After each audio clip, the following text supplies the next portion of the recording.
పాక్ ఉగ్రవాద శిబిరాలపై ఆర్మీ దాడి చేసింది. పాక్ ఆక్రమిత కాశ్మీర్లోని ఉగ్రవాదులు ఈ దాడిలో చనిపోయారు. దీనికి సంబంధించి మరిన్ని వివరాలు తెలుసుకోవడానికి విశ్రాంత ఆర్మీ అధికారి కర్నల్ రమేష్ గారు మనతో ఉన్నారు. ఆయన అడిగి మరిన్ని వివరాలు తెలుసుకున్నాం. నమస్కారం సార్. నమస్కారం అండి.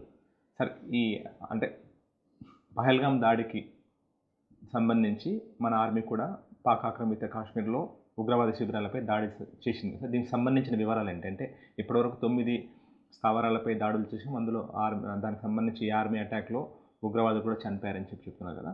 అంటే జియోగ్రఫికల్గా అది ఎలా ఉంది సార్ ఆ ప్రాంతం అంతా? సో ఫస్ట్లీ అండి, నేను ఈరోజు అర్ధరాత్రి ఏదైతే మా సహోదరులు, నా కలీగ్స్ ఆర్మీ మరియు ఎయిర్ ఫోర్స్ నుంచి పాకిస్తాన్లో పెట్టి పోషిస్తున్నటువంటి ఉగ్రవాద శిబిరాలు 9 శిబిరాలని ధ్వంసం చేశారన్న సంగతి మనందరికీ తెలుసు. ఈ దాడి మన ఏదైతే ఉందంటో దీనికి కొంచెం బ్యాక్డ్రాప్ మనం అందరం ఆల్రెడీ తెలుసు. పహల్గామ్లో కొంతమంది పాకిస్తాన్ పెంచి పోషిస్తున్నటువంటి మతోన్మాదమైనటువంటి ఉగ్రవాదులు చేసినటువంటి ఒక మతోన్మాద చర్యకి ప్రతీకారంగా చాలామంది చెప్తున్నారు.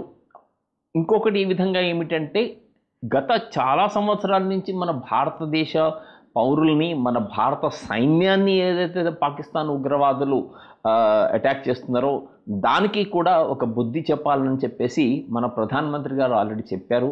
ఏంటి అంటే, ఈ ఉగ్రవాద చర్యలు చేస్తున్న వారు, వారి వెనక వాళ్ళని ప్రోత్సహిస్తున్న వాళ్ళు, వాళ్ళందరినీ ఒక్కొక్కరిని కూడా వెతికి మేము ధ్వంసం చేస్తామని ప్రధానమంత్రి గారు చెప్పడం జరిగింది. అదే ప్రకారంగా పాకిస్తాన్లో ఉన్నటువంటి ఒక 9 శిబిరాలని, ఈ ఉగ్రవాద శిబిరాలు ఎక్కడైతే వాళ్ళని ట్రైనింగ్ అవుతుంది, లేకపోతే ట్రైనింగ్ చేసిన తర్వాత వాళ్ళని తీసుకొచ్చి ఇంకొక చోట ఉంచుతారు, ఇటువంటి ఒక 9 శిబిరాలని మన భారతదేశం ఇంటెలిజెన్స్ వారు కనుకొని మన భారత సైన్యాలకి తెలియజేశారు. నా సహోదరులు, నా కలీగ్స్ ఎవరైతే అక్కడ ఉన్నారో వాళ్ళు చేసినటువంటి ఒక గొప్ప మిలిటరీ యాక్షన్కి నేను వాళ్ళకి అందరికీ ధన్యవాదాలు, వారికి ఇంటెలిజెన్స్ వారికి ధన్యవాదాలు చెప్తున్నాను. అయితే దీంట్లో మనం ముఖ్యంగా చూడాల్సినట్టు ఒక 4 విషయాలు ఉన్నాయండి. ఫస్ట్ ఏంటి అంటే, ఈ ఉగ్రవాద శిబిరాలు ఏదైతే 9 ఉన్నాయో దాంట్లో కొన్ని పాకిస్తాన్ ఆక్యుపైడ్ కాశ్మీర్లో ఉన్నాయి, కొన్ని పంజాబ్ ప్రాంతంలో ఉన్నాయన్నమాట. మనకి 2019 ప్రాంతంలో ఫస్ట్లో ఊరి అటాక్ తర్వాత మనము సర్జికల్ స్ట్రైక్ చేసాము. ఆ తర్వాత బాలాకోట్, పుల్వామా తర్వాత జరిగినటువంటి సర్జికల్ స్ట్రైక్ బాలాకోట్. అక్కడ ఏంటి అంటే పిఓకలు ఉన్నటువంటి కొన్ని టెర్రరిస్ట్ స్పాట్లని కేవలం అంతవరకు మాత్రమే మనం ధ్వంసం చేసి ఒక లిమిటెడ్ అటాక్ లాగా మనం వెనక రావడం జరిగిందనమాట. ఈసారి ఆ ప్రకారంగా కాకుండా ఈ 9 టెర్రరిస్ట్ క్యాంపులు, కొన్ని పిఓకేలో ఉన్నవి, కొన్ని పంజాబ్లో ఉన్నాయన్నమాట.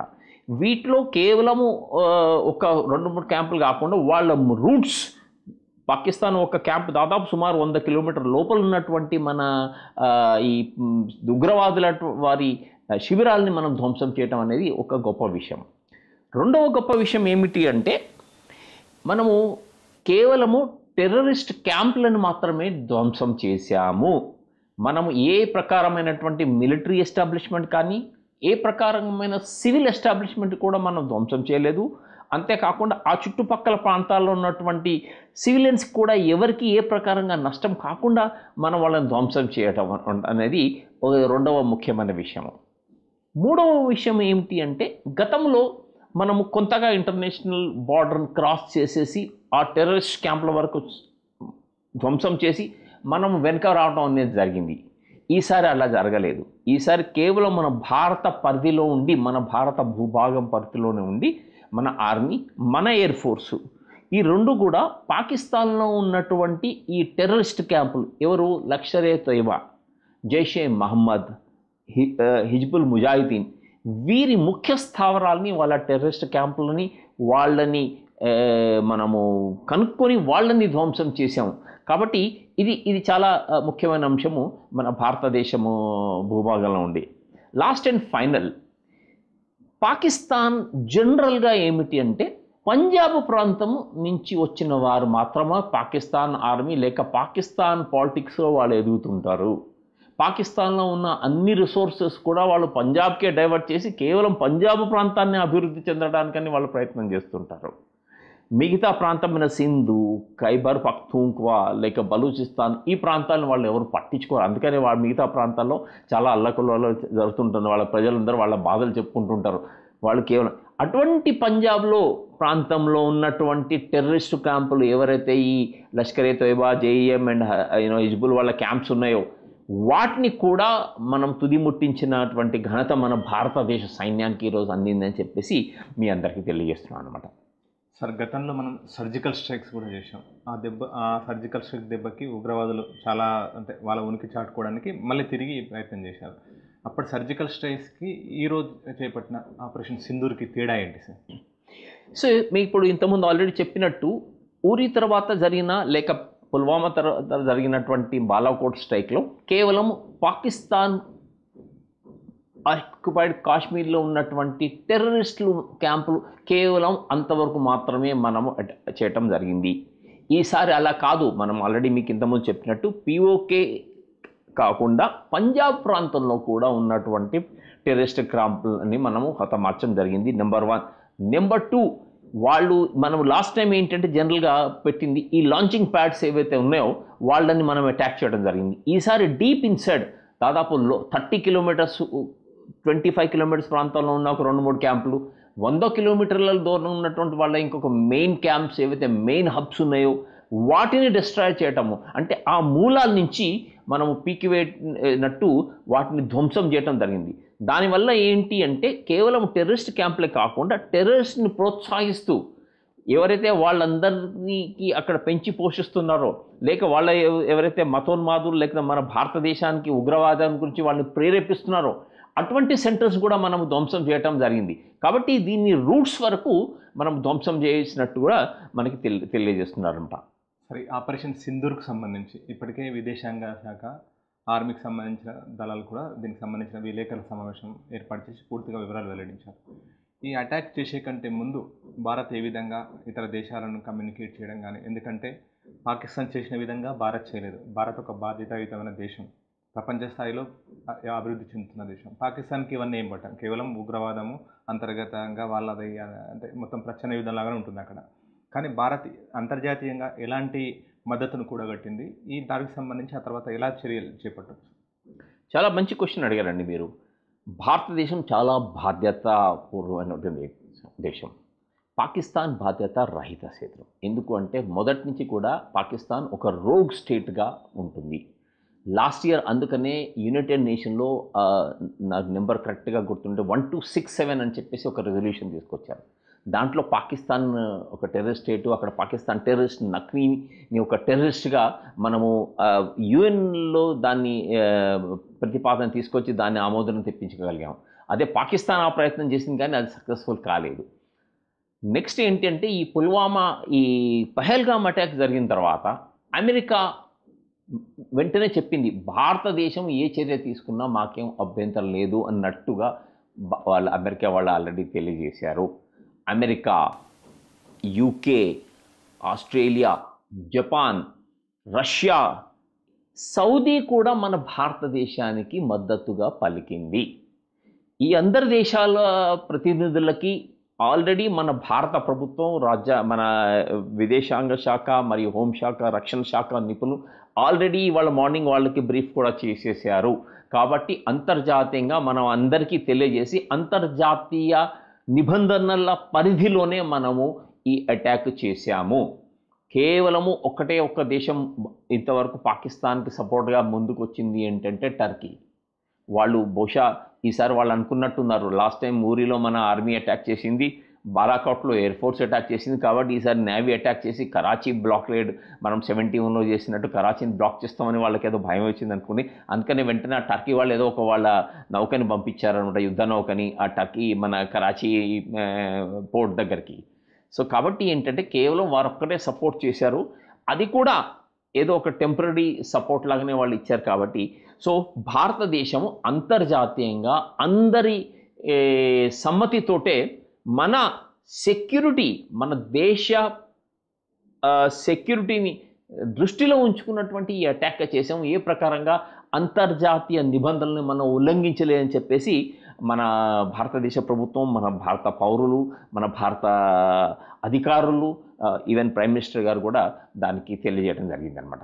ఈవెన్ ఒక్క చైనా మాత్రమే కొంచెం పాక్కు మద్దతుగా, అంటే పూర్తి స్థాయిలో కాకుండా పాక్కు మద్దతు ఇస్తామన్నట్టు కూడా చైనా ప్రకటించింది. కానీ ఉగ్రవాదానికి మేము వ్యతిరేకమని కూడా తిరిగి చైనా చెప్తుంది.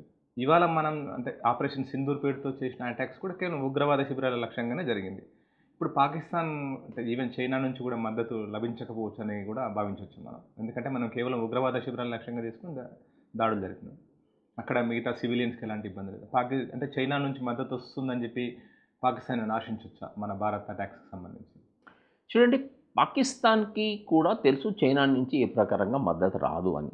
ఎందుకు అంటే చైనా ఆల్రెడీ క్లియర్గా చేసింది, ఇది మీ మీ ఉగ్రవాద చర్య కాబట్టి దీన్ని మీరు అరికట్టాలని చెప్పేసి ఆపింది అని చెప్పేసింది. చైనాకి పాకిస్తాన్తో ఉన్నటువంటి అవసరం ఏమిటి?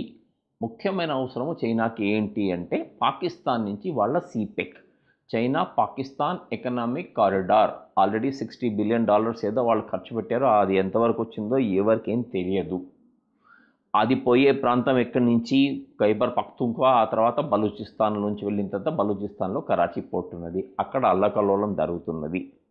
కాబట్టి పాకిస్తాన్ చైనా నుంచి ఏమి ఆశిస్తుంది? ఇప్పుడు టెర్రరిస్ట్ అటాక్స్ ఆల్రెడీ వాళ్ళకి కావాల్సినటువంటి సప్లై చైనా ఆల్రెడీ చేస్తూనే ఉన్నది, వాళ్ళకి అమ్యునిషన్ ఇస్తూనే ఉన్నది, వాళ్ళకి వెపన్స్ వస్తూనే ఉన్నాయి, వాళ్ళకి కావాల్సిన డబ్బులు వస్తూనే ఉన్నాయి.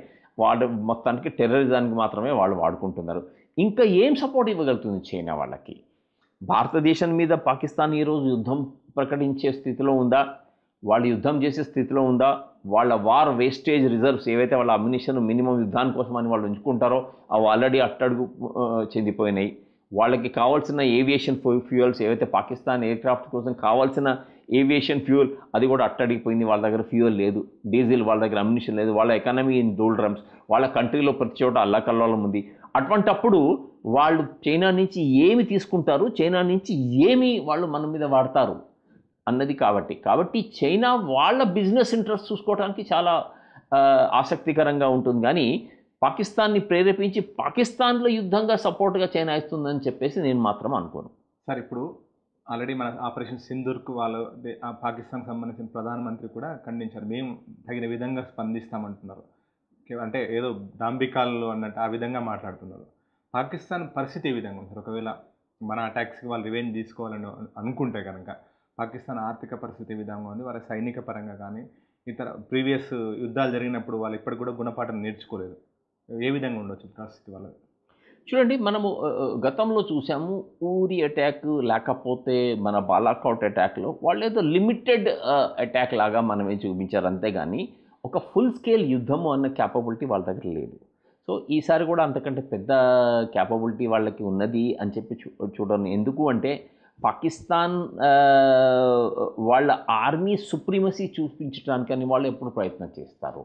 పాకిస్తాన్ ఆర్మీ చీఫ్ కూడా మొన్న పహల్గామ్ అటాక్ కంటే కొన్ని రోజుల ముందర ఇచ్చినటువంటి స్పీచ్ గురించి మనకు తెలుసు. అది మతోన్మాదమైనటువంటి ఒక స్పీచ్ ఇచ్చారు.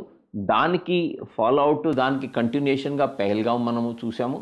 కాబట్టి ఇట్టి పరిస్థితుల్లో ఒకవేళ కనుక పాకిస్తాన్ ఏ ప్రకారంగా అడ్వెంచరస్ యాక్షన్ ఫస్ట్ వాళ్ళు తీసుకునే కేపబిలిటీలో లేరు. ఆల్రెడీ మేము చెప్పేసాము ఏంటి అంటే వాళ్ళ పాకిస్తాన్కి కావాల్సినటువంటి రిజర్వ్స్ కానీ, వాళ్ళకు అమ్యునిషన్ కానీ, లేకపోతే వాళ్ళకు ఉన్నటువంటి డీజిల్ కానీ, లేకపోతే వాళ్ళ దగ్గర ఉన్న ఆర్థిక పరంగా కూడా అన్ని ప్రకారంగా పాకిస్తాన్ డౌన్గా ఉన్నారు. అన్ని ప్రకారంగా వాళ్ళ దగ్గర బలూచిస్తాన్లో కూడా మొన్న కూడా 20 మంది పాకిస్తాన్ సోల్జర్స్ చంపారు, ఎన్నో అటాక్స్ జరిగిపోయినాయి. కాబట్టి వాళ్ళ దేశంలోనే అల్లకల్లోలం ఉన్నది. పైగా వాళ్ళకి ఖైబర్ పఖ్తూన్ఖ్వా నుంచి ప్రాబ్లం ఉన్నది, వాళ్ళకి ఆఫ్ఘనిస్తాన్ నుంచి కూడా ప్రాబ్లం ఉన్నది. కాబట్టి ఈ పరిస్థితిలో భారతదేశం మీద వాళ్ళు ఒక ఫుల్ స్కేల్ వాళ్ళు తీసుకొచ్చే కేపబిలిటీలో వాళ్ళు లేరు. వాళ్ళకి ఎవరు కూడా సపోర్ట్ కూడా ఇవ్వరు. కేవలం వాళ్ళు చేస్తే ఏదో ఒక అటాక్ లేకపోతే వాళ్ళు కూడా ఏదో ఒక కమాండో టీము, లేకపోతే వాళ్ళు ఏదైనా మిజైల్స్, డ్రోన్స్ అటాక్ చేయడానికి ప్రయత్నం చేస్తాం. దానికి మన భారతదేశం పూర్తిగా సిద్ధంగా ఉంది. ఒకవేళ కనుక వాళ్ళు బుద్ధి మందించి ఒకవేళ నిజంగానే మేము చాలా గొప్పవాళ్ళమని చెప్పి చూపించుకుంటా అంటే ఐ కెన్ ఓన్లీ సే వాళ్ళ సూసైడ్ అటాక్ లాగా వాళ్ళు చేస్తున్నారు అని చెప్పేసి నేను మీకు తెలియజేస్తున్నాను. సార్, 1971 తర్వాత ఆ తరహా ఆపరేషన్ సింధూర్ జరిగిందని చెప్పి కూడా ప్రస్తుతం వార్తలను బట్టి కూడా తెలుస్తుంది. ఇప్పుడు ఆ జియోగ్రఫికల్గా చూస్తే పాక్ ఆక్యుపైడ్ కాశ్మీర్లో వాళ్ళు ఏ విధంగా అంటే సపోజ్ ఇప్పటికీ అక్కడ ఉగ్రవాద శిబిరాలు ఉన్నాయి, కొన్ని ధ్వంసం చేశారు. ఒకవేళ అక్కడ వాళ్ళ ఉనికి ఉంటే, ఉగ్రవాదుల ఉనికి కనుక ఉంటే వాళ్ళు ఏ విధంగా భారత్లోకి ప్రవేశించే అవకాశం ఉంటుంది? ఎందుకంటే ఇప్పటికే సరిహద్దులో మొత్తం మన ఆర్మీ కానీ మిగతా త్రివిధ దళాలు కూడా సిద్ధమై ఉన్నాయి. అక్కడ వాళ్ళు వచ్చే ఎంట్రెన్స్ ఏ విధంగా ఉంటుంది, భౌగోళికంగా ఎలా ఉంటుంది సార్ అక్కడ పాక్ ఆక్యుపైడ్ కాశ్మీర్కి సంబంధించి, అక్కడ పాకిస్తాన్ ఇక్కడ భారత్ మధ్య ఆ ప్రాంతంలో వాళ్ళు ఏ విధంగా ఉండే అవకాశం ఉంటుంది అక్కడ? చాలా మంచి క్వశ్చన్ అడిగానండి. మనకి పాకిస్తాన్ బార్డర్ మనకి ఏదైతే ఉందో భౌగోళికంగా చాలా చాలా డిఫికల్ట్ టెరైన్. అది దట్టమైనటువంటి అడవులు, పెద్ద పెద్ద కొండలు, పెద్ద పెద్ద లోయలు. మనము జనరల్గా చాలామంది అనుకుంటారనమాట, నన్ను చాలామంది క్వశ్చన్స్ అడుగుతారు, సార్ ఇన్ని వేల మంది ఇన్ని లక్షల మంది ఆర్మీ ఉన్నారు, అయినా కానీ ఆ టెర్రరిస్ట్ ఎట్లా మన దగ్గర లోపలికి వస్తున్నారు. ఇప్పుడు మన పెహల్గాం అటాక్ జరిగినటువంటి ప్రాంతంలో ఎవరైనా బహుశా వెళ్ళండి, ఎందుకంటే మనకి జనరల్గా టీవీలో దాంట్లో కనిపించేది ఏంటంటే అక్కడ ఉన్న బ్యూటిక్ సీనరీస్, లేకపోతే అక్కడ ఉన్నటువంటి ప్లెయిన్గా ఉన్నటువంటి ప్లే గ్రౌండ్స్, లేకపోతే పార్కులు అవే చూపిస్తారు. కానీ ఆ దట్టమైన అడవులు ఏవి చూపించారు. ఆ దట్టమైన అడవులు ఎలా ఉన్నాయంటే మనిషి ఒక 2 మీటర్ల దూరం నుంచి కూడా ఎవరైనా పోయినా కానీ మనకు తెలియదు. అంత దట్టమైన అడవులు, అంత దట్టమైన కొండలు, లోయలు, గుహలు. కాబట్టి ఏంటి అంటే ఈ టెర్రరిస్టులు లోపలికి రావటం అన్నది మనం పూర్తిగా ఆపలేము, మనం కొంతవరకు వాళ్ళని ఆపగలుగుతాము. రెండోది ఏంటంటే గత కొన్ని సంవత్సరాల క్రితంగా తీసుకుంటే వందల కొలది వేల కొలది వచ్చేసి టెర్రరిస్టులు వాళ్ళకి కావాల్సిన ప్రకారంగా నెలల కొలది సంవత్సరాల కొలది ఇక్కడ స్వైర విహారం చేసి పోతుండేవాళ్ళు. కానీ ఇప్పుడు అట్లా కాదు. ఇప్పుడు మన భారతదేశము సైన్యము మనకి తెలిసిపోయింది ఆ ప్రాంతాల్లో ఏ ప్రకారంగా మనము పరిరక్షణ చేయాలి. మన సైనికులకు అందరూ కూడా ట్రైన్ అయిపోయాము. వాళ్ళ వచ్చే రూట్స్ని, ఇన్ఫిల్ట్రేషన్ రూట్స్ని వాటిని కూడా చాలా వరకు మనం ఆపగలుగుతున్నాము. ఒకవేళ ఇవన్నీ కూడా తప్పించుకొని వాడు లోపలికి వచ్చిన తర్వాత కూడా వాడు కేవలము 15 రోజులు లేదా 20 రోజులు వాళ్ళ షెల్ఫ్ లైఫ్ అంటాం. అది మన ఏదైతే మనము ఆహార పదార్థాలు కనుక మార్కెట్లో కొనుక్కుంటే దానికి ఒక లైఫ్ ఉంటుంది, 3 నెలలు 6 నెలలు అన్నాడు. కాబట్టి వాళ్ళ షెల్ఫ్ లైఫ్ కూడా 3 నెలల కంటే ఎక్కువ లేరు. ఆ 3 నెలల లోపల వాళ్ళని కూడా హతమార్చేస్తుంటాం. కాబట్టి ఈ టెర్రరిజం అనేది, ఇన్ఫిల్ట్రేషన్ అనేది 100% ఆపడం వీలు కాదు. కానీ మన సైనిక దళాలు చాలా వరకు వాటిని ఆపడానికి ప్రయత్నం చేస్తాయి. లోకల్ పాపులేషన్ సపోర్ట్ తీసుకొని మనము ఇప్పుడు ఆల్రెడీ గతంలో జరిగిన అటాక్స్ అప్పుడు లోకల్ పాపులేషన్ మనకి ఎగనెస్ట్గా మాట్లాడేది. కానీ మొన్న పెహల్గాం అటాక్ జరిగిన తర్వాత లోకల్ పాపులేషన్, జమ్మూ అండ్ కాశ్మీర్లో ఉన్న ప్రజలందరూ కూడా దానికి వ్యతిరేకంగా, దాన్ని ఖండిస్తూ శ్రీనగర్ చాలా చోట్ల వాళ్ళు ప్రదర్శనలు చేశారు. ఎందుకు అంటే ఆర్టికల్ 370 తీసేసిన తర్వాత ఏ ప్రకారంగా అక్కడ ఆర్థికంగా, ఏ ప్రకారంగా వారు సామాజికంగా వాళ్ళందరూ పెరుగుతున్నారు. ఇప్పుడు వాళ్ళ టూరిజం అవన్నీ వాళ్ళకి ఎఫెక్ట్ అయిపోతున్నాయి. వాళ్ళందరికీ రేపు భోజనానికే కష్టమవుతుంది, వాళ్ళ బతుకులే చాలా అల్లకల్లోలం అయిపోతాయి. అందుకనే ఆ ప్రజలు వాళ్ళు గుర్తించారు ఏంటి అంటే మన భారత ప్రభుత్వం కేవలం మన కోసం పనిచేస్తుంది. ఈ పాకిస్తాన్ ఏదైతే మతోన్మాదముగా, ఉగ్రవాదముగా చేస్తుందో అది మనకి మంచిది కాదనే ప్రజలు వాళ్ళకి తెలిసిపోయింది. వాళ్ళు సపోర్ట్ ఇవ్వట్లేదు. ఇప్పుడు ఎవరో 1-2 వస్తుంటారో అటువంటిది మనము దీర్ఘకాలికంలో దాన్ని అడ్రస్ చేయొచ్చు. కాబట్టి ఏంటి అంటే ఆ సపోర్ట్ వాళ్ళకి ఇప్పుడు లేదు. కాబట్టి రాబోయే కాలంలో ఈ ఉగ్రవాదాన్ని మనం అణచివేస్తాము, పూర్తిగా అణచివేస్తాం. ఇప్పటికే చాలా వరకు అణచివేసాం. ఏదో 1-2 పిరికిమాల చర్యలు ఇటువంటివి కూడా మనము అణచివేయగలుగుతామని చెప్పేసి నేను మీకు తెలియజేస్తున్నాను. సార్ చివరిగా ఒక ప్రశ్న సార్, ఆపరేషన్ సింధూర్ తర్వాత అమిత్ షా కానీ ప్రధాని మోడీ కానీ అన్ని అంటే పారామిలిటరీ హెడ్స్తో అందరితో కూడా మాట్లాడుతున్నారు, అంతా అప్రమత్తం చేస్తున్నారు. నెక్స్ట్ ఏ విధంగా ఉండొచ్చు యాక్షన్ ప్లాన్ మనది? ఒకటి ఏంటి అంటే ఒక విషయం చెప్తున్నాను, మన త్రివిధ దళాలు అదే ప్రకారంగా మన హోంశాఖకు సంబంధించినటువంటి BSF, CRPF ఇతర దళాలు కూడా ఎప్పుడు కూడా మేము ఆపరేషనల్గా 24/7గా మేము రెడీగానే ఉంటాము. ఏ ప్రకారంగా వాళ్ళు పాకిస్తాన్ చేస్తున్నటువంటి ఒక దుష్కచర్య కానీ, టెర్రరిస్టులు చేస్తున్నటువంటి దుష్కచర్య కానీ, ఏ ప్రకారంగా భారతదేశం మీద ఏ దాడి, ఏ ముప్పు రాకుండా మన సైన్యాలు ఎల్లప్పుడూ సిద్ధంగా ఉంటాయి. ముఖ్యంగా ఇప్పుడు ఇంకా మనం అప్రమత్తం అయిపోయి మన సైన్యాలు రెడీగా ఉన్నాయి. ఏ ప్రకారంగా వాళ్ళు మన మీద యాక్షన్ తీసుకున్నా, ఏ ప్రకారంగా వాళ్ళు పొరపాటుగా మన భూభాగంలోకి రావడానికి ప్రయత్నం చేసినా, మన భూభాగానికి దాడి చేయడానికి రెడీగా ఉన్నా కానీ వారికి మంచి డీటెయిల్ జవాబు చెప్తారు మన భారత సైన్యాలు అని చెప్పేసి మీ అందరికీ తెలియజేస్తున్నాను. Okay sir, thank you sir. Thanks అండి, నమస్కారం, జై హింద్. ఆపరేషన్ సింధు వల్ల ఉగ్రవాద శిబిరాలు ధ్వంసమయమని చెప్పి కూడా కల్నల్ రమేష్ చెప్తున్నారు. అయితే ఒకవేళ పాక్ ఇప్పటికైనా బుద్ధి తెచ్చుకోకుండా ముందు చర్య చేపట్టి అందులో భాగంగా ఏదైనా తప్పు చర్యలు చేపడితే మాత్రం తగిన విధంగా స్పందించేందుకు భారత్ సిద్ధంగా ఉంది. తగిన గుణపాఠం చెప్పే విధంగా కూడా భారత్ త్రివిధ దళాలతో పాటు అన్ని విభాగాలు సిద్ధంగా ఉన్నాయని చెప్పి కూడా కల్నల్ రమేష్ చెప్తున్నారు. కెమెరా పర్సన్ దేవేందర్తో శ్రీకాంత్, ఈటీవీ న్యూస్, హైదరాబాద్.